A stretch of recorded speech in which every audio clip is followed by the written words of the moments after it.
करूया चालू।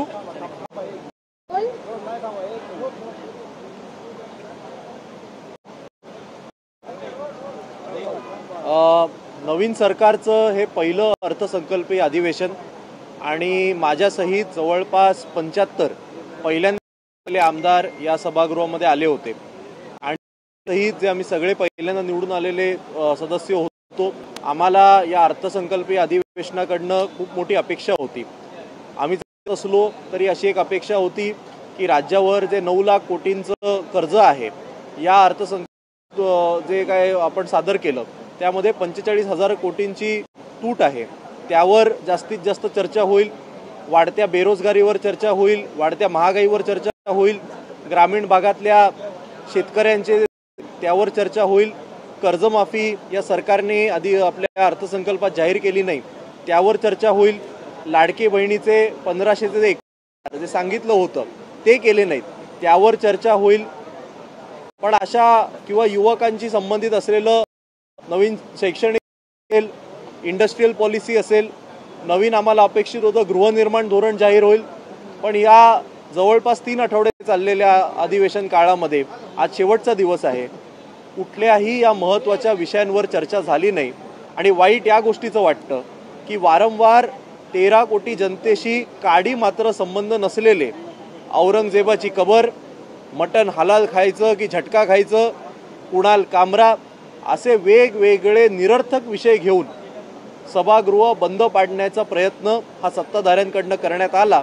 आणि म्हणून माझी आपल्याद्वारे सभागृहात तर आम्ही जितक्या वेळी बोलण्याचा प्रयत्न करतो आम्हाला बोलू दिलं जात नाही, म्हणून आपल्याद्वारे माझी सत्ताधाऱ्यांना आज शेवटचा दिवस आहे एवढीच अपेक्षा मी व्यक्त करतो की गेले 3 आठवडे तुम्ही कोट्यावधी आपला जो पैसार्थक विषयांवर चर्चा करून वाया घालवलेला आहे, पुढच्या येणाऱ्या पावसाळी अधिवेशनामध्ये तरी किमान जनतेशी निगडीत मूलभूत जे विषय आहेत त्यावर आपण चर्चा कराल अशी आम्हाला अपेक्षा आहे। विरोधी पक्ष नेते पदाचा चेहरा अजूनही दिलेला नाही, यापुढे देखील ते देतील असं वाटतं? नाही, या गोष्टीला काही अर्थ नाही आहे, कारण आम्ही सगळे विरोधी पक्षांच्या आमदारांनी एकत्रित सचिवांची भेट घेतली होती आणि त्यांनी आम्हाला सांगितलेलं आहे की काही मिनिमम कोटा असा विरोधी पक्षाला नाही आहे आणि त्यामुळे एकदा तिन्ही पक्षांनी जर एक नाव दिलं असेल भास्कर जाधव साहेबांचं तर खरं तर ही प्रथा आहे। आम्हाला अपेक्षा होती की आज जसं विधानसभेचे उपाध्यक्ष निवडले गेले तसेच एक मताने विरोधी पक्षनेत्याची सुद्धा जर त्यांनी घोषणा केली असती तर चांगलं झालं असतं। खरं तर एवढं मोठं पाशवी बहुमत मिळून सुद्धा यांच्या मनामध्ये एवढी सुद्धा जागा नाही का की विरोधी पक्षाला एक विरोधी पक्ष नेता द्यावा, म्हणजे एका बाजूला म्हणायचं की आता विरोधी पक्ष उरला नाही। आणि याच अधिवेशनाच्या सुरुवातीला पहिल्या भाषणामध्ये स्वतः मुख्यमंत्री महोदयांनी सांगितलेलं की मी विरोधी पक्षासोबत संवाद ठेवणार। मग जर संवाद ठेवायचा असेल तर विरोधी पक्ष नेमणं हे गरजेचं आहे हे मला वाटतं, पण ते दिसत नाहीये तसं होताना।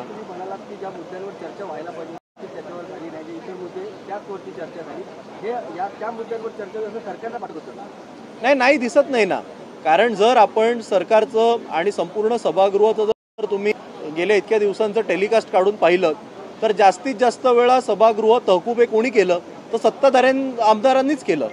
जे आमदार आहेत ज्यांना वाटत होतं की यावेळी मंत्र्यांचा कोट घालता येईल त्यांना कोट घालता आला नाही आणि म्हणून चीप पब्लिसिटी मिळावी म्हणून अशा कुठल्या तरी विषयांना हात घालायचे, कुठल्या धर्माचा विषय काढायचा, कुठल्या जातीचा विषय काढायचा, कुठला तो विषय काढायचा, काय त्या कुणाल कामरावरच बोलायचं, या अशा सगळ्या निरर्थक विषयाच्या माध्यमातून मीडिया सुद्धा आपल्याला प्रसिद्धी देते आणि आपण कुठेतरी चर्चेत राहतो।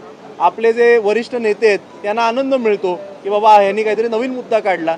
हे अशा सगळ्या गोष्टींसाठी सभागृह नसतं, या गोष्टींसाठी अधिवेशन नसतं।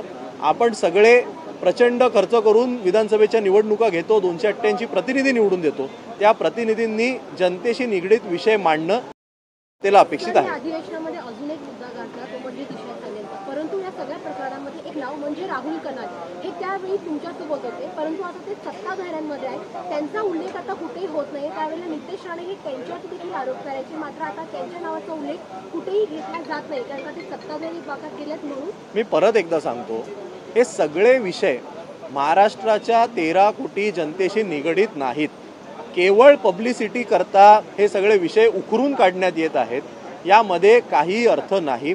आपण सामान्यांना विचारा, आज मुंबईकर नागरिकांना विचारा, त्याला ट्रॅफिकचा त्रास आहे, त्याला वायू प्रदूषणाचा त्रास आहे, त्याला रस्त्यांवरच्या खड्ड्यांचा त्रास आहे, त्याच्या मुलीला तिकडे चांगली नोकरी मिळत नाही, महागाई एवढी वाढलेली आहे, त्यावर ते कुठेतरी बोललं पाहिजे. त्याला पाहिजे त्याच्या हक्काचं घर, हे रिडेव्हलपमेंटमुळे फसलं गेलेलं आहे. हे विषय त्यांच्या मनामध्ये आहेत, त्यांच्या डोक्यामध्ये हे कुठलेही विषय नाहीत आणि हेच सत्ताधाऱ्यांना कळू नये हे मला वाटतं अतिशय दुर्दैवी आहे. भाजपकडून सोगा ते मोदी असा कार्यक्रम राबवला जातो, त्या मुसलमानांना मदत केली जाते, पण इतर गाव पक्ष तुझे गाव असं मुसलमानांसंदर्भात कार्यक्रम करतात, तुमच्यावर आरोप केले जातात. नाही, आम्ही आजच सकाळी बघितलं की भाजपकडनं सोगा ते मोदी हा कार्यक्रम ईद निमित्त देशातील मुस्लिम बांधवांना आता जवळ करण्याकरता करण्यात येतोय.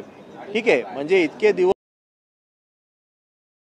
नेते म्हणून आता स्वतःला जे पुढे आणतात त्यांना तुम्ही हा प्रश्न विचारला पाहिजे आणि काहीतरी एक भेटवस्तू ही सगळी मुस्लिम बांधवांना देणार असं मला कळलंय. तर आता रामनवमी पण येते, हनुमान जयंती येते, तेव्हा हिंदूंना काय काय देणार हे सुद्धा आपण विचारलं पाहिजे. मुझे मराठी में आती तो क्या हुआ असं वाक्य ऐकण्यात आलेलं आहे. अंधेरीच्या डीमार्टमध्ये एका कामगाराने म्हटलेलं आहे तो क्या हुआ. नाही, असं कोण बोलत असेल तर त्यांना त्याच ठिकाणी जो काही धडा आहे तो शिकवला गेला पाहिजे. आणि मुंबईची भाषा ही मराठी, महाराष्ट्राची भाषा ही मराठी, यामध्ये कुठलाही वाद नको. संविधानावर चर्चा होती, आता जयंत पाटलांना थांबवण्यात आलं, त्याच्यानंतर मग आता विरोधकांकडून एकंदरीत सभागृह थांबवण्यात आलेलं आहे, बाहेर बायकॉट करण्याचं म्हणतात, मुख्यमंत्र्यांनी मदत केलेली काय. नाही, हे वारंवार होत आहे ना, वारंवार तुम्ही संपूर्ण सभागृहामध्ये ज्या काही लक्षवेधी लावण्यात आल्या त्या लक्षवेधींमध्ये विरोधकांच्या लक्षवेधी या 10% सुद्धा नव्हत्या. 90% सत्ताधारीच लक्षवेधी मांडत होते. आणि त्यामुळे जर सत्ताधारी आमदारांचं जर मंत्री ऐकत नसतील, खरं म्हणजे अधिवेशन काळामध्ये विरोधी आमदारांना जास्तीत जास्त बोलू दिलं गेलं पाहिजे. कारण सत्ताधारी आमदार तर कधीही मंत्रालयात जाऊन आणि त्यांच्याच पक्षाचे मंत्री, अरे त्यांचीच जर ही परिस्थिती असेल तर मग विरोधी आमदारांचं काय. आमच्या किती टक्के लक्षवेधी लागल्या ह्याचा एकदा कोणीतरी रेकॉर्ड काढला पाहिजे. बोलू दिलं जात नाही, आम्ही हात वरती केला तर आम्हाला पाहिजे तेवढी संधी मिळत नाही. आणि त्यामुळे विरोधी पक्षात नसतील तर जयंत पाटील साहेबांसारख्या ज्येष्ठ सदस्य थांबवणं मला वाटतं हे आता रोजच झालेलं आहे.